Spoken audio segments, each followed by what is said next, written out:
Exam ஹாலுக்கு நீங்க என்னென்ன கொண்டு போகணும் அப்படின்னு ஒரு செக்லிஸ்ட் பாத்திரலாமா? இங்க ஃபர்ஸ்ட் திங் நீங்க ஒரு டிரான்ஸ்பரண்ட் ஆர் பிளாஸ்டிக் ஃபைல் எடுத்துக்கோங்க. இப்ப நான் சொல்றதெல்லாம் அதுக்குள்ள வச்சுக்கோங்க. சோ உங்களோட ஹால் டிக்கெட் எடுத்துக்கோங்க, ஜெராக்ஸ் ஒரு 2 காப்பி போட்டுக்கோங்க. இது இல்லாம உங்க ஐடி ப்ரூஃப், இதுல ஆதாரா இருக்கலாம், இல்ல டிரைவிங் லைசன்ஸா இருக்கலாம், இல்ல பான் கார்டா இருக்கலாம், எது வேணா இருக்கலாம். சோ அதை வந்து ஒரிஜினல் அண்ட் ஜெராக்ஸ் எடுத்துக்கோங்க.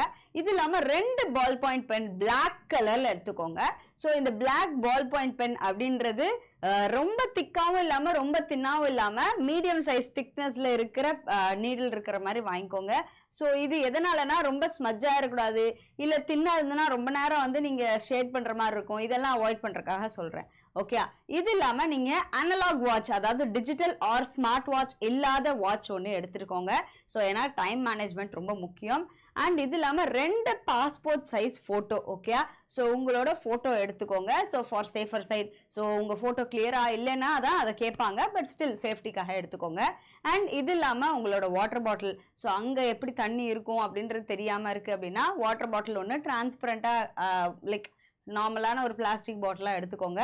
தென் ஃபேஸ் மாஸ்க், ஏன்னா ஒரு இன்ஃப்ளூயன்ஸா ஃப்ளூ அப்படின்றது கொஞ்சம் ஸ்ப்ரெட் ஆயிட்டு இருக்கு, மழை காலம்ன்றனால ஸ்ப்ரெட் ஆகுது. ஸோ அதுல இருந்து உங்களை ப்ரொடெக்ட் பண்ணிக்கிறதுக்காக உங்க சேஃப்டிக்கு எடுத்துக்கலாம், இல்லை எடுத்துக்காமலும் இருக்கலாம்.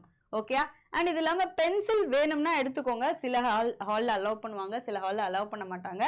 ஃபார் சேஃபர் சைடு வந்து நீங்க ஒர்க் அவுட் பண்றதுக்கெல்லாம் வேணும்னா பென்சில் எடுத்துக்கோங்க. And that is all the best. உங்களுக்கு டைம் மேனேஜ்மெண்ட்டும் எக்ஸாம் ஹாலில் உங்களோட மைண்ட் செட் மேனேஜ் பண்ணுறதும் தான் ரொம்ப முக்கியம். என்ன கொஸ்டின் வந்தாலும் கரேஜியஸாக ஃபேஸ் பண்ணணும் அப்படின்றது தான் உங்களுக்கு இருக்கணும். எப்படி இருந்தாலும் ஃபர்ஸ்ட் ஒரு 10 கொஸ்டின் உங்களோட கான்ஃபிடென்ஸை குறைக்கிறதுக்காக டஃப்பாக வைப்பாங்க. ஸோ அதனால மனசு தளராமல் ரொம்ப நேரம் ஒரே கொஸ்டினில் உட்காராம டக்கு டக்கு டக்குன்னு அடுத்ததுக்கு போயிட்டே இருங்க. All the best. This exam is in your hand and you can do it. Okay, thank you.